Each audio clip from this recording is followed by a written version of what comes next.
My name is Samantha Fromm, and I'll be talking about using stem cell therapy to treat equine tendon injuries. Horses are amazing athletes, and just like our human athletes, they are susceptible to injuries. One of the more common injuries in the equine athletic industry are those of the tendon. These injuries can greatly limit a horse's career and prevent them from performing to their greatest capacity. This sucks for both the horse and the rider, who both work hard to be able to compete. One of the newer treatments for tendon injuries is stem cell therapy. In this short presentation, I will talk about how tendons work, how tendon injuries are caused, what stem cells are and their history, and finally how this treatment works, as well as the pros and cons of stem cell therapy. Tendons are a type of connective tissue that attach muscles to bones. Tendons are an elastic structure and help to absorb shock from the impacts of movement.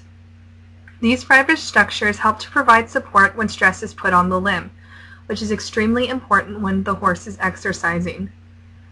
The main purpose of these tendons is to support the fore and hind limbs and to store energy for spring-like motion when the horse is performing activities like jumping or running. Injuries in the deep flexor tendon, like the one shown in the picture, are especially common.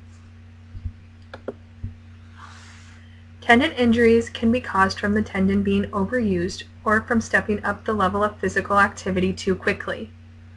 When a horse bows a tendon, it is tearing the connective fibers at a point in the tendon, like the one shown in the picture, and causes the tendon to weaken. This leads to inflammation of the tendon, and if it's not properly treated, it will eventually cause the tissue in the tendon to scar, which can limit the tendon's ability to move due to its inelasticity. This makes it essential to treat a tendon injury as soon as possible, and one of the ways of doing this is with stem cell therapy. Stem cells are a type of immature cell that do not yet have a specific function. There are two main types of stem cells: embryonic stem cells and adult stem cells. Embryonic stem cells are able to develop into any type of cell from the body, and were the first type of stem cell to be used in research. Adult stem cells, which are the type of stem cell used in stem cell therapy for the tendon, are more limited than their embryonic counterparts. They can either turn into a hematopoietic stem cell, which turns into components of the blood, or into a mesenchymal stem cell, which turns into connective tissue. Mesenchymal stem cells were first discovered in the 1960s by Freudenstein and his co-worker when they saw that bone marrow could differentiate into different types of cells. The name came from these cells' ability to differentiate into cells that were originated from the mesoderm, also known as the middle germ cell layer. This ability of stem cells is why they have been considered for several areas of the health industry. Healing tendon injuries can be a lengthy process that can be divided into 3 stages. During the first stage, there is an inflammatory response that can involve hematoma formation, which is the swelling due to the breaking of blood vessels. After this, proliferation occurs to try and form new blood vessels. Finally, the new tissue produced must mature and become organized. According to Ahmed and others, after the organization of this new tissue, it typically takes 3 to 4 weeks for the tendon to gain most of its original strength. By using stem cell therapy to treat tendon injuries, the hope is that the tissue in the tendon will not scar and therefore prevent the loss of function in the tendon. As mentioned earlier, when using stem cell therapy in this manner, adult stem cells are more commonly used. These stem cells can be collected from either fat tissue or bone marrow. Stem cells from bone marrow are most commonly collected from heparinized containers from the sternum, which must be done under sedation. This can be seen in this picture here. The stem cells are then cultivated or grown in a lab for a period of 3 weeks and are then implanted into the tendon. When collecting stem cells from adipose tissue, the procedure is much less invasive.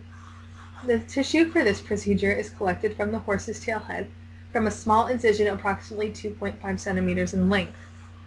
This can be seen in this picture here.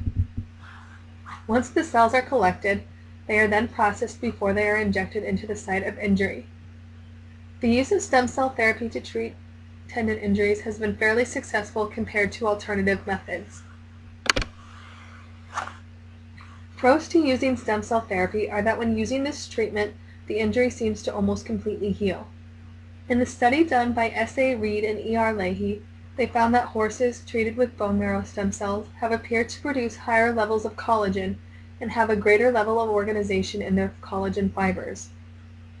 They also found that after a month, horses injected with the bone marrow stem cells had greater tendon density than the horses in the control group, and that after 6 months, the tendon injury seemed to be almost completely repaired.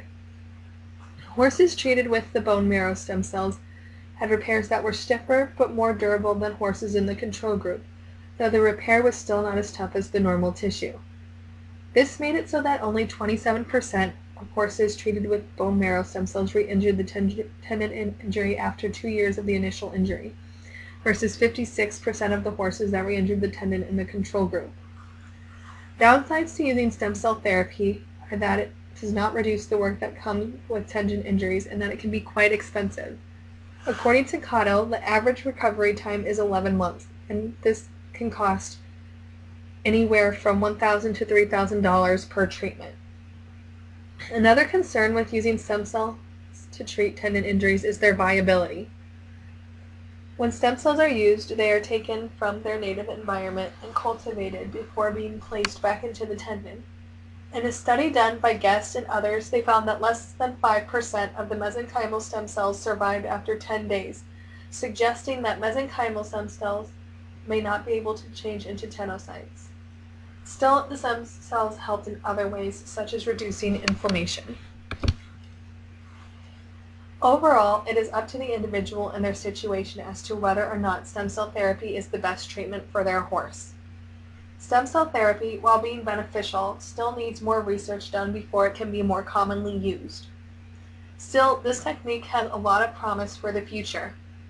Thank you for watching this video, and I hope it has helped you learn more about stem cell therapy in equines.